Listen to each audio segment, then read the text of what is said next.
Hi. So I'm very happy to be here. Thank you very much. It's a privilege to be in Tokyo. It's my second time being in the city, and I love it to bits. Um, so I thought a lot about what to speak today, because I work with cities. Cities are very complex, and it's very hard to describe what I do with cities because it's so multidisciplinary. So I did think a lot, and I'll start off saying, firstly, I work with mostly local governments, which is possibly one of the most boring sectors in the world to work with. And I don't blame the governments that I work with because they have very serious jobs, right? And when you have very, very serious jobs, you feel like you have to be a little boring, play it safe. So the governments I work with, I always tell them and explain them and educate them that playing it safe is one of the most dangerous things you can do, especially in a world where it's constantly evolving exponentially. And we need new approaches to solve problems and do things in new ways and to get big results. Right? So basically, the way I work is to be experimental. To be experimental and try new things is what I try to look for in the governments and cities that I work with. So the good news is that Tokyo is experimental, and I see a lot of good things in this city. And Tokyo, around the world, in the collective psyche around the world, Tokyo has this image as the city. If you want to see the future, go to Tokyo. That is the, by and large, perception that people have of Tokyo. And this is very true indeed, right? It's a very credible image to have, and it's a very positive image to have. And this is the image that Tokyo should continue to strengthen. It should become stronger and stronger, and because it's a very positive impression to have. No one gets bored of the future, right? It's a very good image to sustain and strengthen. So obviously the biggest proof point that Tokyo is a city of the future is the sophisticated subway system. This is by far the most complex and sophisticated subway systems in the world. Not even New York, London, Singapore, Shanghai, Seoul comes close, but none of them could compare with this, right? And I can tell you, when a foreigner comes to Tokyo for the first time, they see this and they're like, wow, we are in a very advanced society right now. Because this is how the subway system in my city in Toronto looks like, right? And as you can see, it's a pity, right? And if you go to America, the first thing, if you're a Japanese or Korean, the first thing you realize that you're in a first world country with third-rate infrastructure, right? They are way behind. And so over there, even in America or Europe, even the excitement for the future is lost. You don't feel that buzz, right? And over here it exists, in Asia in general, but in Tokyo and Shanghai, where I'm based in, you feel that excitement for the future. And this is why I mean that Tokyo is a city where you go to see the future, and I hope this perception and this reality is strengthened for many years to come. So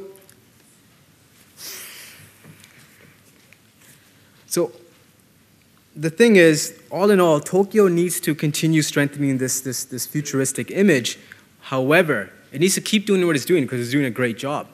However, it needs to do it in a more globally relevant way, okay? And basically deliver that promise in a long-term manner. And what does global relevance mean? What do I mean by when I say globally relevant? Well, it has several key meanings that we'll talk about, but the most useful and main meaning is to adaptively reflect and cultivate the values of 21st century people. That is a relevant city.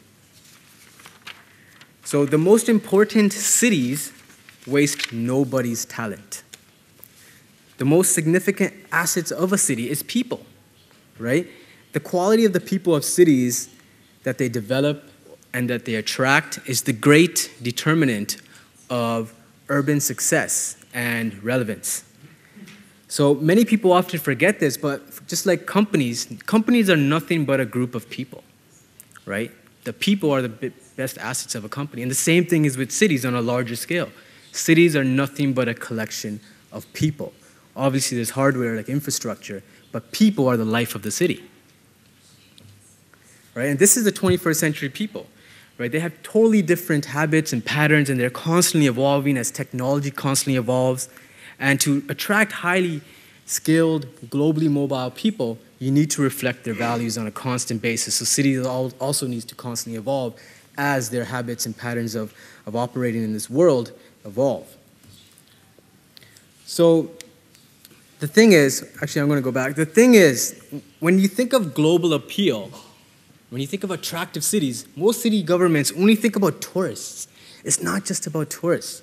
It's also about students, researchers, innovators, investors, entrepreneurs, knowledge workers, institutions, sports, film festivals, summits, technology facilities, and a host of other mobile activities that cities are competing to win and retain, right? So it's not just about tourists.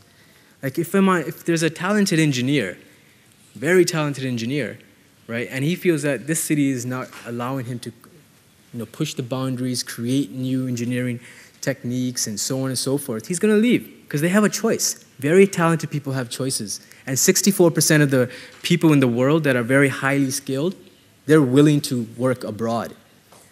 So it's very stiff competition. So all in all, a key feature of globally relevant cities is being irresistible to highly skilled, mobile, knowledge, and tech workers. And these people drive the world economy. Cities drive the world economy, and these people drive successful cities. So, firstly, what is a reputation? Well, a strong city's image that makes a strong impression on people is one of the most valuable and useful intangible assets in people. It is the pulling power. It is the emotional pull that cities have that global talent wants, right? And today, however, it's very hard to influence people. It's very hard because the kind of global world we live in, it's information overloaded. How do you attract these people who have so much other information to pay attention to, right? And I call this the attention deficit disorder economy, the ADD economy. Right? We're living in a crazy time. Every 2 days, there's more content created than there was all the content created since the beginning of mankind till 2003.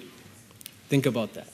That's according to, as Eric Schmidt, the president of Google, pointed out. So think about that. All the books, stories, movies, videos, novels, pictures, paintings, all of that was created from beginning of humankind to 2003 is now done every 2 days, thanks to this lovely thing we call the internet, right?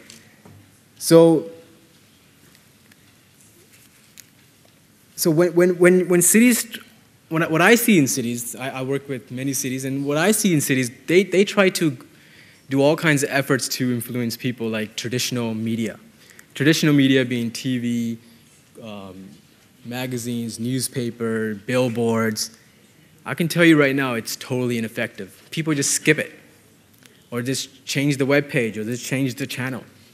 People want to see what they want to see, right? So traditional media does not work at all because of this ADD economy.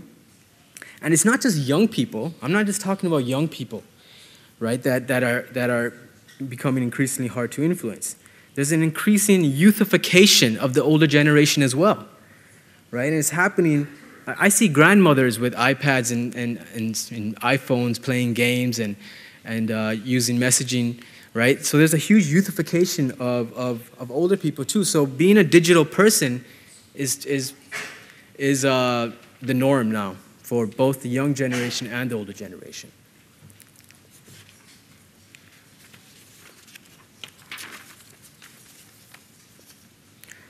right?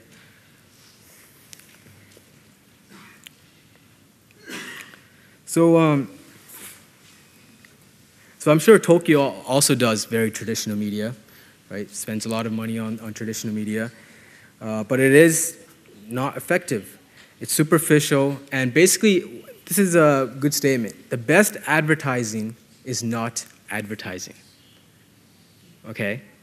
So I'll explain more about that later.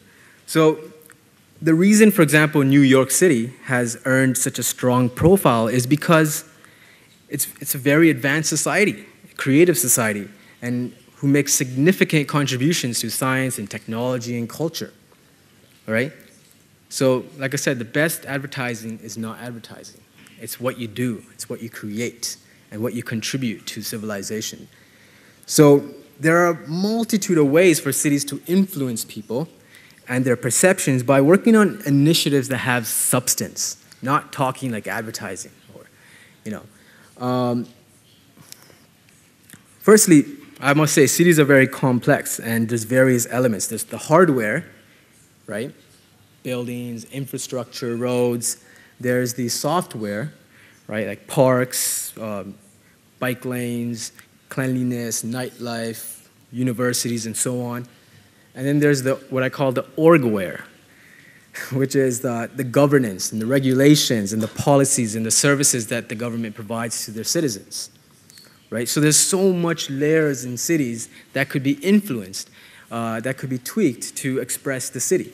And like I said, advertising, the best advertising is not advertising, it's the city itself.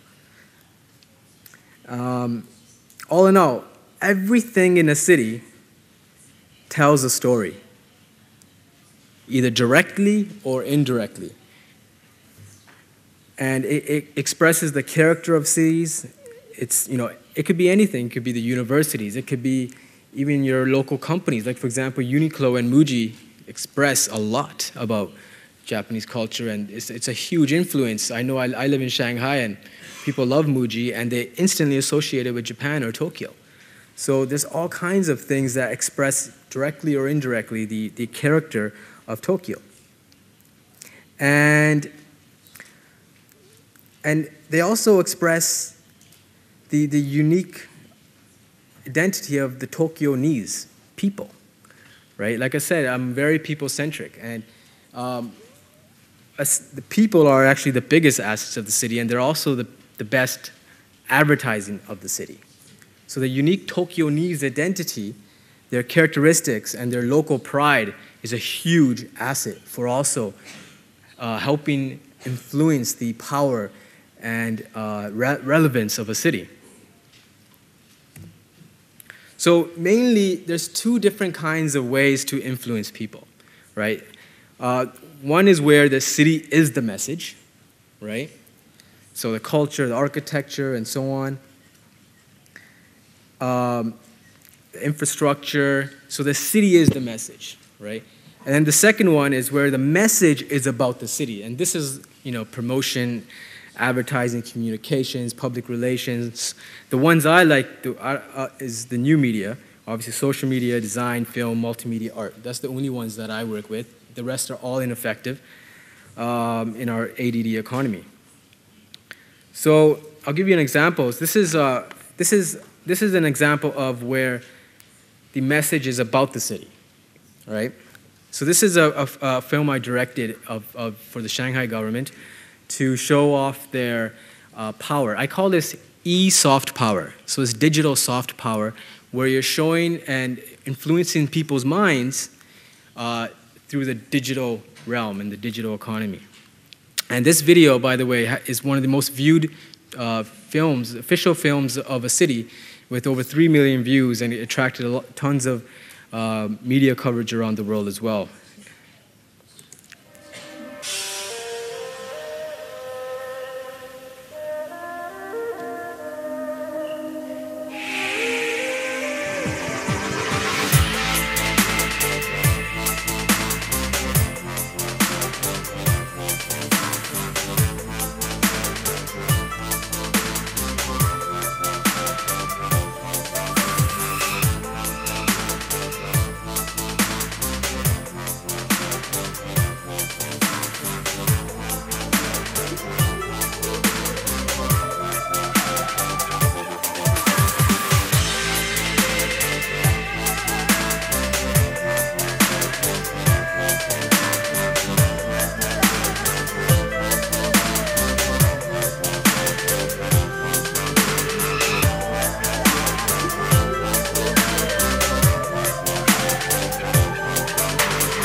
you can watch it on the internet everywhere. Just Google "This is Shanghai." I'll just leave a couple more seconds on.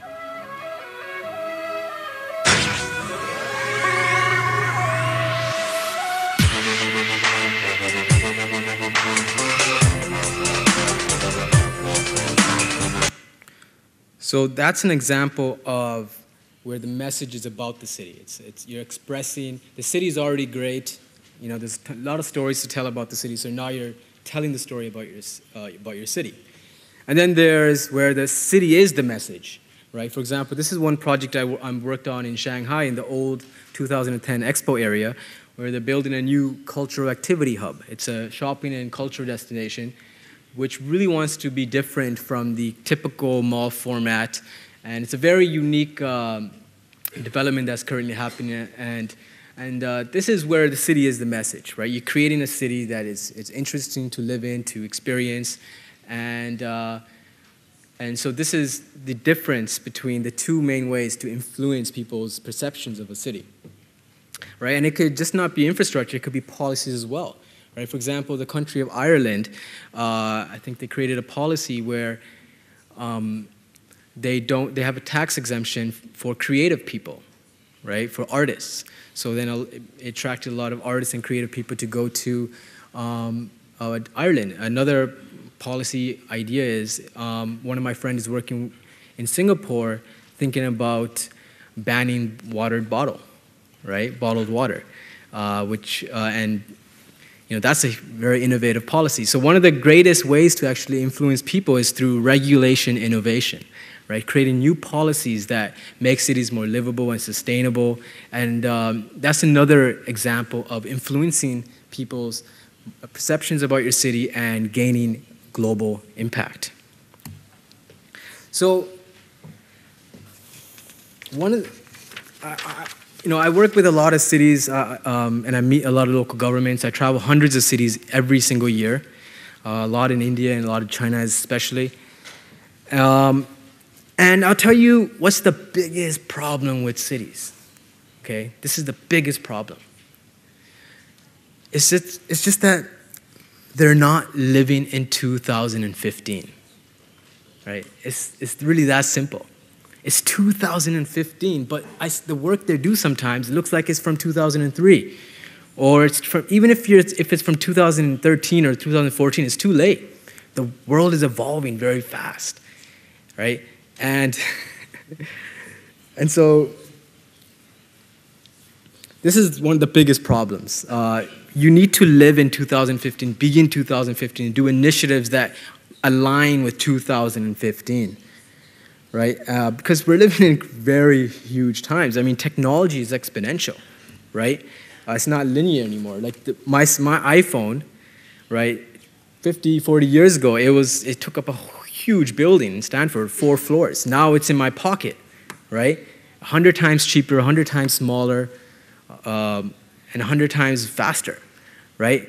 What took 40 years now happens every year, right? So technology is so fast, and global talent evolves very fast as technology evolves very fast. But yet cities, they're not known to be yet, the most innovative organizations. And this is the biggest problem that I see, is that they sometimes work linearly instead of exponentially, but they need to get aligned with the times. So be in 2015, live in 2015, is what I say. So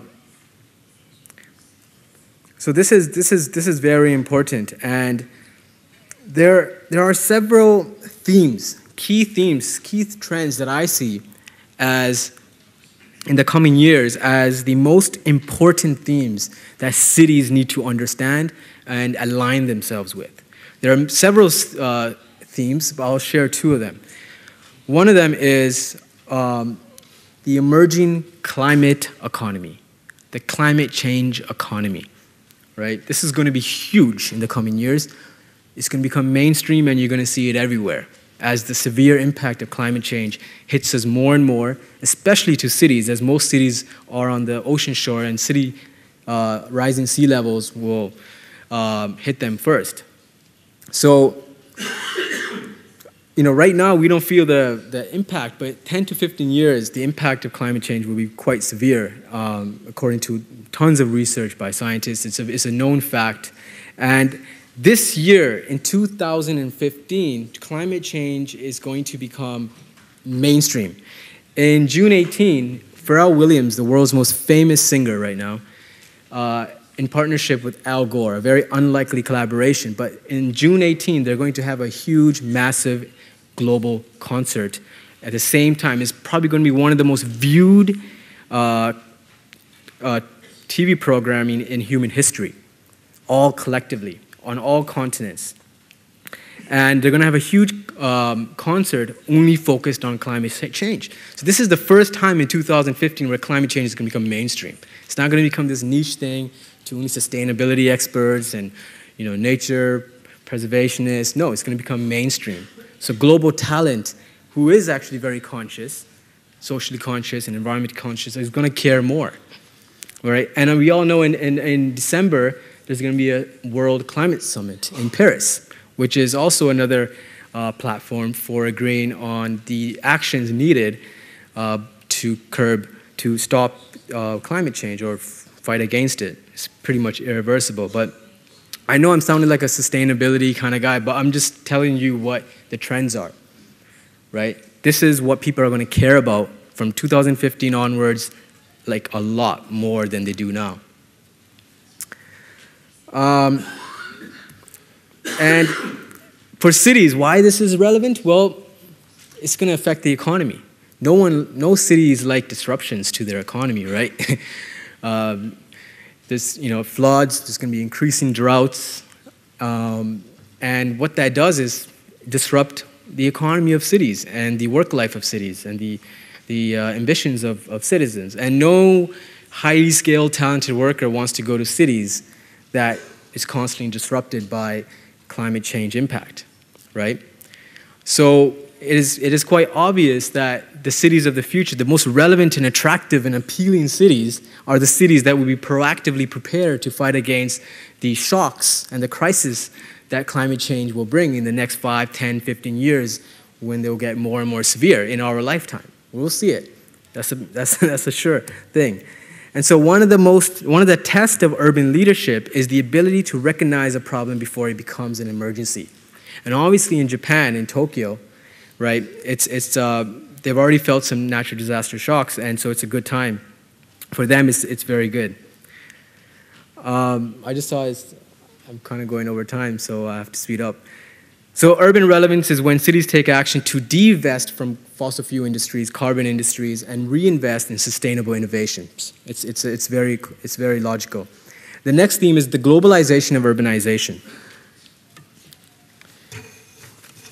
Right? So the globalization of urbanization basically means that there's a whole new industry about urbanization. Urbanization has become a new industry. There's new cities everywhere coming up in China, India, Africa, mature cities, new cities, emerging cities, mega cities, right? And so if you're in architecture, engineering, energy, waste, construction, infrastructure, or logistics, you're part of this urban services cluster that is now highly tradable and transferable to all kinds of cities. And some cities like Singapore, Hong Kong, London are becoming experts, and they're advising many other cities on how to manage their cities. And that is another huge influential factor, right? So Tokyo is a huge opportunity with such a successful city to advise other cities, because most cities have common problems. And so to advise other cities is a huge way to influence the world and increase Tokyo's global relevance. So I have to skip through some content just to make it. But basically what I'm saying is the cities is where the problems are and where the solutions are, right? 50% of the world's population lives here, and it's going to increase. 80% of the GDP is produced in cities. 70% of the energy is consumed by cities. So solutions are needed in cities, and because this is where the problems are, and to make the most impact to human civilization. And the cities that provide these solutions will have huge impact, huge influence, and huge attraction to very talented people in the world. And so the reason I'm showing a garbage truck is because cities is where big things get done. Cities are practical. national governments, it's really hard to assess the work that they do, right? But for city, they either pick up the garbage or they don't. You can see in the morning if they did it or not, and then you can assess that, okay, the city's not doing a good job. So cities is where you will see more and more impact because they know how to get things done. They're practical thinkers, unlike national governments who are more ideological and very distant from the needs of citizens. So I'll leave you with a basic motto that I use with cities. Once a city knows who it is, right, what is the historical strengths? What are we really good at? What are the solutions we can provide to the world, and how can we influence the world based on what we're good at?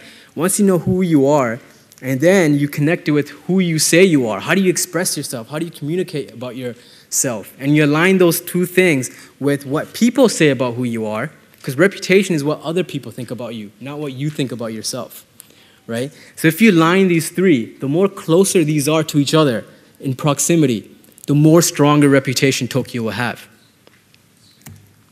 So some quick ideas. We can talk more about them in the panel because time is up, right? So I think I'll just talk about them in the panel discussion. Thank you.